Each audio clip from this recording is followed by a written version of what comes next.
Yo tout le monde, c'est Shadik et bienvenue dans ce deuxième épisode du cahier d'entraînement. Et aujourd'hui, nous allons parler des passifs dans Inazuma Eleven Victory Road. Donc, je vais vous présenter un peu tous les passifs qu'il y a dans Victory Road, à quoi ils servent, qu'est-ce qu'ils représentent. Et à la fin, je vais aussi vite fait dire lesquels je trouve vraiment très forts et lesquels sont extrêmement intéressants pour vous aider soit à farmer, soit plutôt à gagner vos matchs. Alors déjà, première chose à savoir sur les passifs, avant de commencer à vous les présenter, les passifs qui sont actifs durant les matchs ne sont que les passifs de vos titulaires.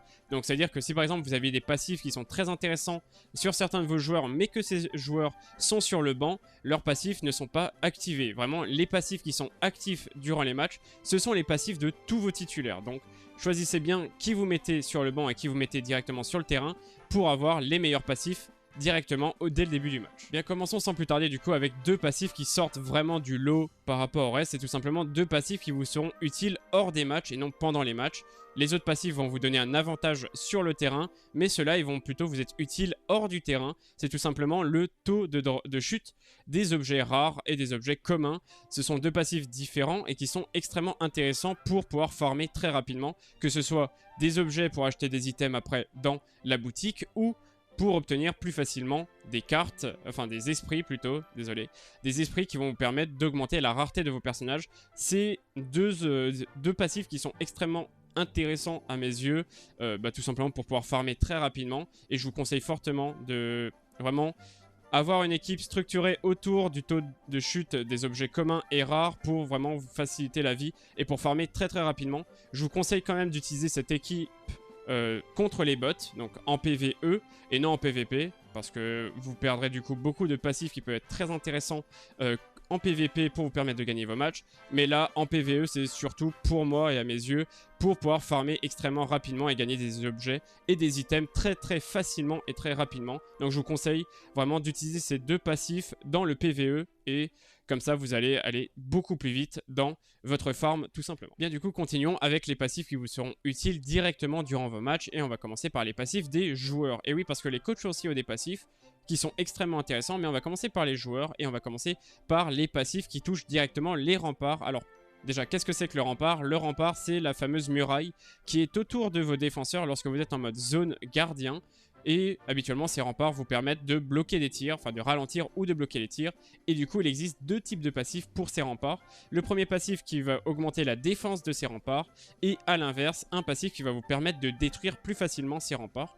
Donc pour vous expliquer facilement le premier passif qui vous augmente la défense des remparts, c'est assez facile à comprendre.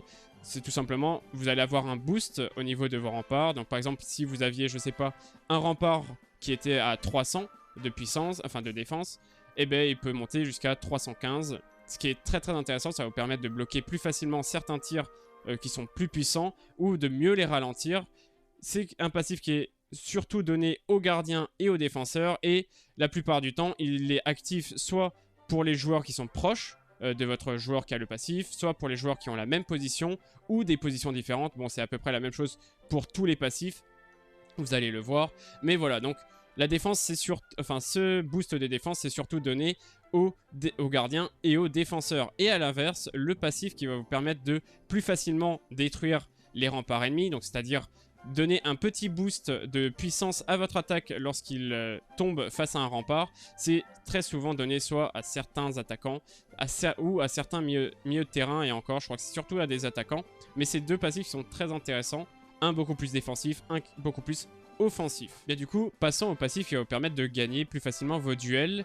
Et déjà, qu'est-ce que c'est qu'un duel? Un duel, c'est lorsque deux joueurs s'affrontent pour obtenir une balle qui est dans les airs. Donc habituellement, vous avez le choix entre soit faire une passe entre deux joueurs différents, soit garder la balle à vos pieds. Et bien sûr, il existe un seul passif pour augmenter tout simplement votre puissance lors de ces duels. Du coup, aussi augmenter votre taux de chance de gagner ou non ce duel. Alors, c'est un passif qu'on retrouve généralement sur les milieux de terrain, mais en soi, c'est un passif qu'on retrouve un peu partout, sur tous les rôles, parce que tous les joueurs ont besoin de faire un duel, et du coup, c'est un passif qui est quand même assez général, c'est un très bon passif. Et il s'active aussi comme les remparts, donc c'est-à-dire pour les joueurs qui sont proches, les joueurs qui sont dans le même rôle que le joueur qui a le passif, mais c'est quand même un passif assez général, donc c'est assez facile de l'obtenir, qui peut être intéressant Habituellement, le taux de pourcentage en plus, c'est entre 3 et 5%. Et quand on est en légendaire, ça peut monter jusqu'à plus 15%, le temps que votre équipe ne fasse pas de faute. Il y avait aussi ça pour la défense des remparts. Ce qui peut être très intéressant, le temps que votre équipe ne fait pas de faute. Vous avez plus 15% dans vos duels, de puissance dans vos duels. C'est très intéressant, mais malheureusement, dans Victory Road, on fait très souvent des fautes et vous allez voir qu'un peu plus tard, il y a un passif qui peut régler ce problème. Mais avant de parler de ce fameux passif, nous allons d'abord parler du passif qui va vous permettre d'augmenter votre puissance lors des focus. Alors qu'est-ce que c'est que les focus? C'est tout simplement c'est le dribble dans Inazuma Eleven, on va dire. C'est lorsque les deux joueurs, enfin, le joueur qui a la balle, même le défenseur, doivent faire des pas chassés et au bout d'un moment, le joueur qui a la balle choisit soit de dasher pour passer le défenseur, soit de faire une passe. Et bien sûr, vous pouvez augmenter votre puissance lors du focus.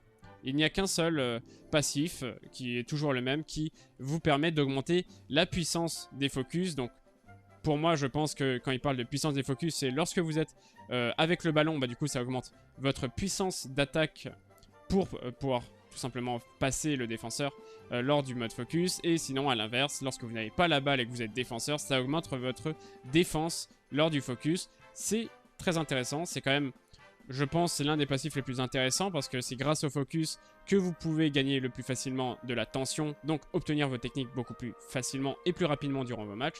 Donc c'est quand même un passif très intéressant, on le voit exactement comme pour le duel, c'est surtout sur les milieux de terrain, mais il y a beaucoup d'attaquants qui l'ont aussi, donc c'est un passif très généraliste que vous pouvez trouver très très facilement et très rapidement et qui peut avoir vraiment de très très bonnes stats pour vos joueurs. Maintenant, nous allons rentrer dans les passifs qui commencent à être très intéressants et nous allons parler des passifs qui touchent directement à la tension. Alors, qu'est-ce que c'est que la tension? C'est la grande jauge orange qui se trouve en haut à gauche de votre écran.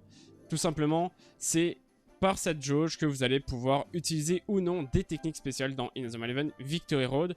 Et bien sûr, cette jauge de tension est la même pour tous vos joueurs. Donc lorsque vous voulez utiliser une technique, que ce soit d'attaque ou de gardien, de défense, de milieu, vous allez toujours épuiser la même jauge de tension. Donc c'est très important de bien la gérer. Et c'est aussi très intéressant de pouvoir gagner beaucoup plus de tension.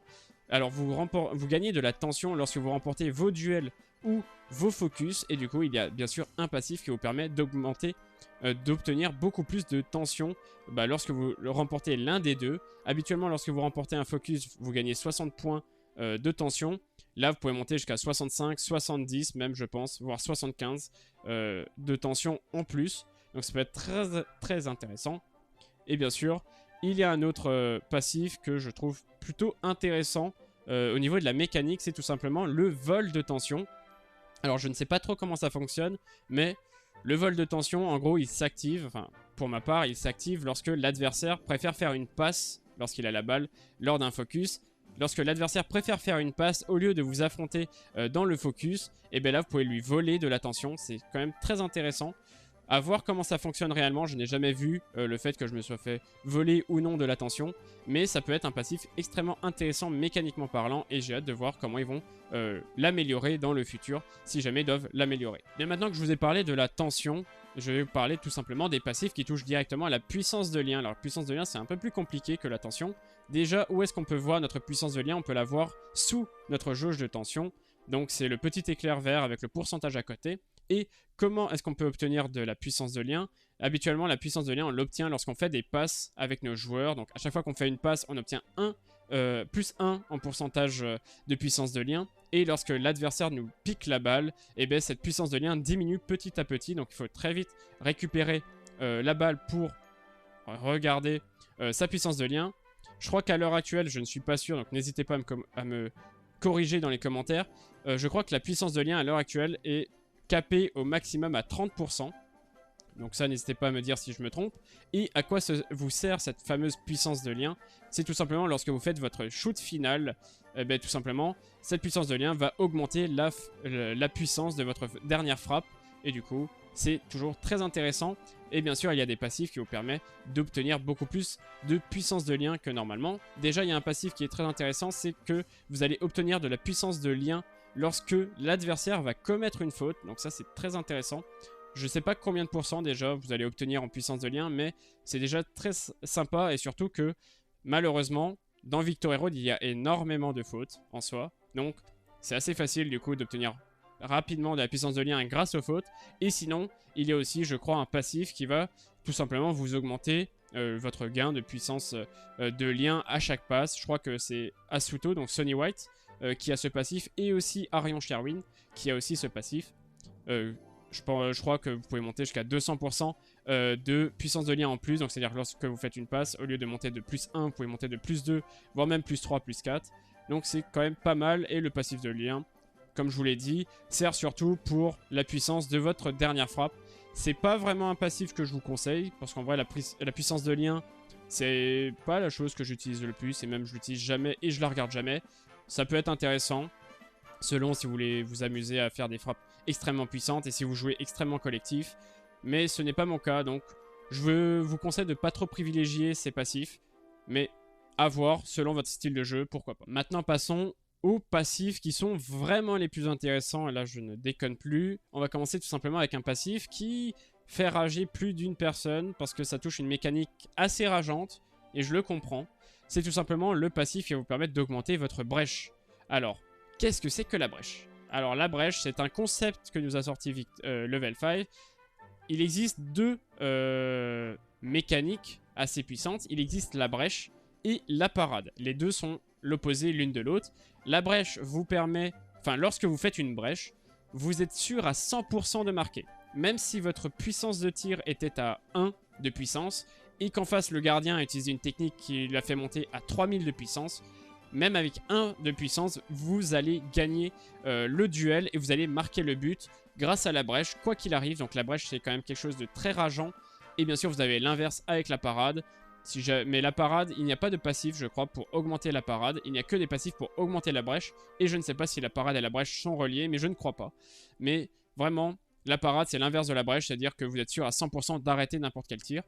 Mais revenons à la brèche, donc bien sûr, il existe du coup deux passifs qui vont vous permettre d'augmenter cette brèche. Il y a bien sûr le passif tout simplement qui va augmenter la brèche, tout simplement. Il y a beaucoup de joueurs qui l'ont. Je pourrais vous mettre une image de mon équipe par exemple, parce que je suis assez cancéreux et du coup je joue brèche. Mais il y a par exemple des joueurs comme par exemple Byron Love qui va augmenter de 20% la brèche si vous êtes en train de perdre ou si vous faites égalité. Donc c'est quand même pas mal, c'est quand même fort. Il y a d'autres personnages, juste ils vous donnent 40% de brèche en plus, tout simplement pendant tout le match. La brèche c'est très très fort. Je pense que dans les prochains patchs, potentiellement à l'heure où vous regardez cette vidéo ou à l'heure où j'enregistre cette vidéo, la brèche actuellement c'est fort, potentiellement que ça va être modifié dans un patch. Mais pour l'instant la brèche c'est très fort. Du coup il y a un passif qui vous permet d'augmenter cette brèche grâce au passif, grâce à des tactiques. Je suis déjà monté à plus de 300% de brèche et du coup je peux brèche quasiment une fois sur 3. C'est très fort. Et il y a aussi un autre passif qui permet de diminuer le coût de tension d'une brèche pour pouvoir effectuer une brèche. Donc apparemment les brèches utilisent la tension, donc c'est aussi sympa. Et du coup il y a des passifs de certains joueurs qui permettent de diminuer ce taux de, la tension que vous avez besoin pour utiliser une brèche. Je vous rassure, certains persos ont à la fois la brèche, l'augmentation de la brèche et à la fois la diminution de la tension pour la brèche. Il y a aussi des bons duos de joueurs qui ont, par exemple Byron Love, Beilong et Tescat. Beilong a l'augmentation de la puissance, du taux de brèche, et Tescat a la diminution du coup par la tension. Il y a aussi la même chose pour Gazelle et Torche. Sincèrement, la brèche, il y a pas mal de joueurs qui l'ont. Il y en a pas mal. Vous pouvez faire, je crois qu'il y a 6 joueurs qui touchent directement à la brèche. C'est quand même un passif qui est très rare, mais en même temps qui est extrêmement puissant. Donc, à l'heure actuelle, la brèche, c'est peut-être ça qui va vous permettre de gagner beaucoup de matchs, qui fait rager beaucoup de personnes, mais je pense que dans les prochains patchs, ça risque de très très vite changer, donc à voir. Et maintenant, rentrons du coup de ce que je vous avais dit tout à l'heure, le passif qui vous permet de faire moins de fautes. Et oui, il existe un passif qui va tout simplement diminuer votre pourcentage de chance de faire une faute. Donc, c'est quand même pas mal, parce que comme je vous l'ai dit dans Inazuma Eleven Victory Road, si vous n'avez pas joué au jeu, mais on fait beaucoup de fautes dans Victory Road. Vraiment, ceux qui jouent au jeu savent que on peut faire des fautes avec tout. Comment on fait des fautes? Soit en faisant des tacles forcés, donc des jeux, soit en faisant des tacles forcés, soit en sprintant avec la balle. En vrai, vous pouvez faire faute de 1001 manières. C'est quelque chose qui est très récurrent dans le jeu. Du coup, c'est bien qu'il y ait un passif qui vous permette de diminuer ce pourcentage de faute. Il y a aussi tout simplement des passifs, comme je vous l'ai dit tout à l'heure, qui vous permettent de gagner de l'attaque et de la défense le temps que vous ne fassiez pas de faute. Il y avait aussi la même chose pour les brèches, pour les duels, enfin pour les remparts et pour les duels, pas pour les brèches, je vous rassure, les brèches ne sont pas touchés par les fautes, je crois. N'hésitez pas à me corriger encore. Mais voilà, il y a des passifs qui vous permettent de diminuer ce pourcentage de fautes. C'est très intéressant et je vous conseille de les utiliser. Je crois de souvenir qu'il y a Zanark qui a ça et Elliot Ember, donc Isaki de Ares. Je crois que c'est 2 joueurs que j'ai en tête. Il y en a sûrement d'autres, c'est sûr qu'il y en a d'autres. Mais je vous conseille quand même de pourquoi pas les mettre dans votre équipe, ça peut être très intéressant. Du coup, pour terminer avec les passifs des joueurs, je vais vous parler de 2 derniers passifs. Un qui est vraiment un petit passif, c'est tout simplement pouvoir augmenter votre attaque pour les tirs. C'est surtout sur les attaquants, voilà. Et sinon, le deuxième passif qui est quand même très intéressant et que j'avais envie de vous parler, parce que ça parle d'une mécanique que très peu le connaissent, c'est tout simplement pouvoir augmenter votre défense et votre attaque pour les attaques brutales. Alors, qu'est-ce que c'est qu'une attaque brutale? Une attaque brutale peut être utilisée lorsque vous devez affronter une technique soit de défense ou d'attaque. Par exemple, imaginons, je sais pas, vous êtes face à un milieu de terrain qui utilise une technique de dribble, donc une technique spéciale qui utilise de la tension, je répète, c'est quand même très important de le savoir. Vous avez le choix, lorsque l'adversaire utilise une technique, vous avez le choix entre soit utiliser une technique, soit ne rien faire, soit utiliser une attaque brutale. En défense, ça s'appelle génie de la défense. En attaque, je sais plus comment ça s'appelle, mais je crois que ça s'appelle sûrement charge, je sais plus. Mais il y a le mot charge dedans. Et en gros, ça, ces deux trucs, ce sont des techniques, des attaques brutales. Alors, les attaques brutales, c'est quand même encore un truc que nous a pondu level 5. C'est quelque chose qui vous permet de battre tout simplement une super technique sans utiliser de tension. La seule différence, c'est que lorsque vous faites une attaque brutale, vous avez un gros risque de faire une faute, mais sinon vous pouvez quand même battre des super techniques qui ont utilisé de la tension à votre adversaire. C'est quand même quelque chose de très très fort, et en soi du coup ce passif peut être assez intéressant. Il n'y en a pas beaucoup qui ont ce passif, je crois que Zanark a ce passif, sûrement Elliot aussi il l'a, mais j'avoue que je me suis pas trop attardé sur ce passif, et c'est quand même un passif qui peut être assez intéressant, donc je vous le donne comme ça. Et puis voilà. Et pour terminer du coup avec les passifs, on va passer au passif des coachs. Alors il existe 3 coachs à l'heure actuelle dans Victory Road. Seymour Hillman, Percival Travis et Lina Schiller. Et ils ont chacun des passifs spécialement dédiés aux coachs qui sont très intéressants. Il y a un premier passif qui est tout simplement que lorsqu'ils font un remplacement, soit ils augmentent la défense, soit ils augmentent l'attaque du joueur pendant 15 secondes. Donc par exemple pour Percival Travis... Percival Travis a... Alors, déjà pour parler un peu des coachs, Percival Travis est surtout axé sur la défense de votre équipe. Seymour Hillman est surtout axé sur votre attaque de votre équipe. Et Lina Schiller est un peu entre les deux avec 2 passifs en plus par rapport aux 2 autres. Donc Percival Travis par exemple, il va du coup après un remplacement donner de la défense au joueur qui vient de rentrer. Seymour Hillman il va donner de l'attaque. Et Lina Schiller va faire de la défense pour commencer et après de l'attaque. Ensuite, il y a un deuxième passif, et là c'est un deuxième passif qui est pour Seymour Hillman et Percival Travis, qui va vous permettre, lors de la deuxième mi-temps, pendant toute la durée de la deuxième mi-temps, augmenter soit la défense de vos joueurs, soit l'attaque de vos joueurs, pour un pourcentage, je ne sais plus combien, je crois que c'est 10 ou 15%, même 20%. Du coup, Percival Travis va donner à tous vos joueurs pour la deuxième mi-temps de la défense en plus. Et Seymour Hillman va donner tout simplement de l'attaque en plus pendant toute la deuxième période pour vos joueurs. Et du coup, il reste un troisième passif qui n'est que pour Lina Schiller. Et c'est un passif qui est quand même assez intéressant. C'est un passif qui permet de réduire le temps de charge des super tactiques. Alors pour vous expliquer, dans Inazuma Eleven Victory Road, vous avez 3 tactiques, donc 3 super tactiques et je crois une autre tactique qui vous est donnée. Et en gros, du coup, vous pouvez utiliser les 3 super tactiques tout le temps, à n'importe quel moment lors d'un match. Mais bien sûr, une fois que vous l'avez utilisé, il y aura un certain cooldown, donc un certain temps de recharge avant de pouvoir la réutiliser. Et du coup, Lina Schiller vous permet de diminuer ce temps de recharge pour vos super tactiques. Donc c'est quand même très intéressant. Chaque coach un rôle assez important et un style de jeu très différent pour chaque équipe. Percival la défense, Seymour l'attaque et Lina Schiller un peu des deux et aussi qui peut être très intéressant pour la tactique. Donc voilà, choisissez bien votre coach et maintenant vous connaissez tous les passifs de tout le monde. Bien, du coup, c'est là-dessus que je clôture ce deuxième épisode de cahier d'entraînement. Comme vous avez pu voir, certes, j'ai parlé des passifs, mais j'ai aussi beaucoup parlé juste des mécaniques. Je vous ai aussi présenté toutes les mécaniques qu'il y avait dans Inazuma Eleven Victory Road. Mais ne vous en faites pas, je rentrerai beaucoup plus en détail dans chacune des mécaniques dans un futur cahier d'entraînement. Bien sûr, n'hésitez pas à mettre en commentaire quel serait le prochain sujet que vous aimeriez voir dans mon prochain cahier d'entraînement. J'ai vu que beaucoup avaient demandé les objets, alors pourquoi pas, n'hésitez pas quand même à le mettre en commentaire. N'hésitez pas aussi du coup à vous abonner à cette chaîne YouTube pour ne pas manquer les futurs cahiers d'entraînement et même les futures vidéos sur Inazuma Eleven Victory Road et même sur Inazuma Eleven en général. N'hésitez pas à mettre la cloche pour ne pas manquer les notifications et à mettre un pouce bleu, ça soutient la chaîne. Et sur ce, je vous dis à dans une prochaine vidéo, c'était Shadik, ciao.